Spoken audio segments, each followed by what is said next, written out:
Gold trusted gold buyers తాకట్టులో ఉన్న బంగారాన్ని విడిపించి ఈ రోజు ఉన్న మార్కెట్ ధరకే కొనబడును. మరిన్ని వివరాలకు సంప్రదించండి 7710777220. బీఆర్ఎస్ పార్టీ నాయకులు బచ్చు శ్రీనివాస్ ఉన్నారు, మాట్లాడదాం. ఎట్లా ఉంది రాష్ట్రంలో పాలన?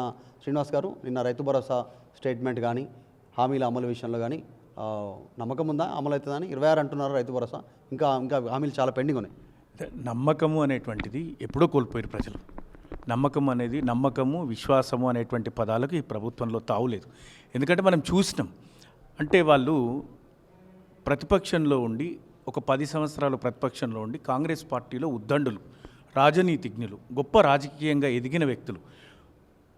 ప్రభుత్వం అధికారంలోకి వచ్చినటువంటి తొలినాళ్ళ నుంచి ఈ రోజు వరకు శ్వేతపత్రాల పేరిట, సబ్ కమిటీల పేరిట కాలయాపన, ప్రభుత్వం గడిచిన ప్రభుత్వాన్ని బదనాం చేసేటువంటి ప్రయత్నం కావచ్చు, గడిచిన ప్రభుత్వంలో వేల కోట్ల రూపాయలు, లక్షల కోట్ల రూపాయలు అప్పయిందనే చెప్పేటువంటి ప్రయత్నమే కానీ సమీకరించుకొని ఆర్థిక క్రమశిక్షణతోని ప్రజలకిచ్చిన హామీలను ఏ విధంగా నెరవేర్చాలనేటువంటి ఆలోచన ఈ ప్రభుత్వం చేయటం లేదు.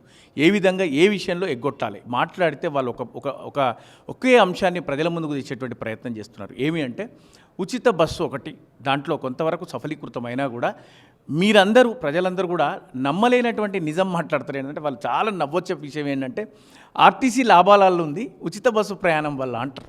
ఇంతకంటే పెద్ద ఘోరం ఇంకోటి ఏమి ఉండదని నేను అనుకుంటున్నా. ఇంకొక విషయం ఏమంటే, ఇదే ముఖ్యమంత్రి గారు ప్రతిపక్షంలో ఉన్నప్పుడు కేసీఆర్ గారిని ఏం చేస్తున్నాడు, సంవత్సరానికి 3 పంటలకు రైతు బంధు ఇవ్వచ్చు ఆలోచన లేదని మాట్లాడినటువంటి ముఖ్యమంత్రి గారు ఇప్పటికే నాకు తెలిసి 2 పంటలు అనుకుంటా కదా, 2 పంటలకు ఇప్పటికే ఎగ్గొట్టిండ్రు. స్వయాన మన సంబంధిత మంత్రిత్వ శాఖ మంత్రి తుమ్మల నాగేశ్వరరావు గారు విధిలేని పరిస్థితుల్లో, అనివార్యమైనటువంటి పరిస్థితుల్లో ఆయనే మీడియా ముందుకొచ్చి మంత్రి గారు స్వయాన బయటకు వచ్చి ఇంకా ఈ పంటకు మేము ఇవ్వలేము అని చెప్పినటువంటి సందర్భం మనం అందరం చూసినాం.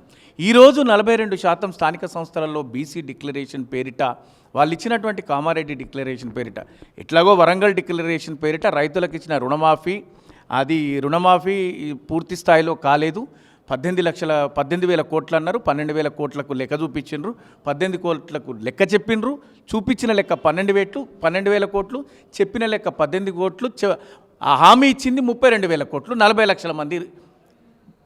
లక్షల మందికి లబ్ధి చేకూరుతుందని చెప్పిండ్రు. అంటే వాళ్ళంతా కూడా తప్పుడు మాటలు. ఈ విధంగా ప్రభుత్వాన్ని ముందుకు తీసుకెళ్ళి ఇప్పుడు హైడ్రా పేరిట కొంతకాలం, మూసీ సుందరీకరణ పేరిట కొంతకాలం, లేకపోతే డైవర్షన్ పాలిటిక్స్ కొంతకాలము, మన కేటీఆర్ గారి పేరు మీద ఫామ్ హౌస్ పేరిట కొంతకాలం, ఇప్పుడు అల్లు అర్జున్ పేరు మీద కొంతకాలం, ఇట్లా 300 రోజుల్లో హామీలు, 100 రోజుల్లో హామీలు నెరవేరుస్తామన్నటువంటి ప్రభుత్వం 365 దాటినా కూడా చేయలేనటువంటి ప్రభుత్వం. ఇప్పటికైనా రైతు భరోసాకి సంబంధించినటువంటి విషయంలో 15,000 నుంచి 12,000కి తగ్గించినటువంటి సిచ్యువేషన్, కారణాలు చెప్పలేదు రాష్ట్ర ప్రభుత్వం, ఉన్న పరిస్థితులను బట్టి నిర్ణయం తీసుకుంటున్నాం అన్నారు. అంటే ఇప్పుడు ఈ ప్రభుత్వం కన్ఫ్యూజన్ స్టేట్లో ఉంది. అంటే ఏది ప్రామాణికంగా తీసుకొని ఎవరికి ఇవ్వాలా అంటే వాళ్ళు మాట్లాడేటప్పుడు ఏముంది, దుందుడుకు మాటలు అన్నీ మాట్లాడిండ్రు. గడిచిన ప్రభుత్వంలో, మన బీఆర్ఎస్ ప్రభుత్వంలో వాళ్ళు ఏమన్నారంటే ధరణి ప్రామాణికంగా మీరు 70 లక్షలకు, అందులో 40 లక్షలకు వృధాగా డబ్బులు ఇచ్చిందని మాట్లాడినారు. ఈరోజు పరిస్థితి ఏంటంటే ఎవరికి ఇవ్వాలి, దేన్ని ప్రామాణికంగా తీసుకోవాలి? ఈ ప్రభుత్వానికి ఒక అంతుచిక్కని సమస్య అయిపోయింది. అంటే ఎవరికి ఇద్దాం మనం? పోనీ ధరణి ప్రామాణికంగా తీసుకుంటే మళ్ళీ వాళ్ళనే గడిచిన ప్రభుత్వాన్ని మనం ఫాలో అయినట్టు అనిపిస్తుంది. లేకపోతే ఎంత కుదించాలి, ఎవరికి ఇవ్వాలి? రైతులకు ఇస్తానం, పట్టదారులకు ఇస్తానం, రైతు కూలీలకు ఇస్తానం, కౌలుదారులకు ఇస్తానం. ఇంట్లో కౌలుదారు ఎవరు, కూలీ ఎవరు, పట్టదారు ఎవరు? ఇస్తే ముగ్గురికి ఇవ్వాలనా? ఒక ఎకరంలో రైతు కూలీ ఉంటాడు, పట్టేదారు ఉంటాడు, కౌలుదారు ఉంటాడు. మరి ఎవరికి ఇస్తారు వీళ్ళు రైతు బంధు? ఇంకా అది తేల్చుకోలేని పరిస్థితి. అయితే గడిచినటువంటి రోజులలో ఈ 42% బీసీ డిక్లరేషన్ స్థానిక సంస్థల గురించి ఇటు బీసీలు కావచ్చు, బీఆర్ఎస్ కావచ్చు నినదిస్తున్నటువంటి ఈ సందర్భంలో ఈ విషయాన్ని కాస్త ప్రజల దృష్టి మరల్చడానికి ఈరోజు మళ్ళీ రైతు బంధును ప్రజల ముందుకు తీసుకొచ్చి మేము అంతకంటే ఎక్కువ ఇస్తాం, గడిచిన ప్రభుత్వంలో 10,000 రూపాయలు ఇస్తే మేము 15,000 ఇస్తామన్న వీళ్ళు 12,000కు కుదించి నేను క్యాబినెట్ తీర్మానం చేసిండ్రు. అది కూడా వస్తుందనే గ్యారంటీ లేదు వచ్చేంతవరకు.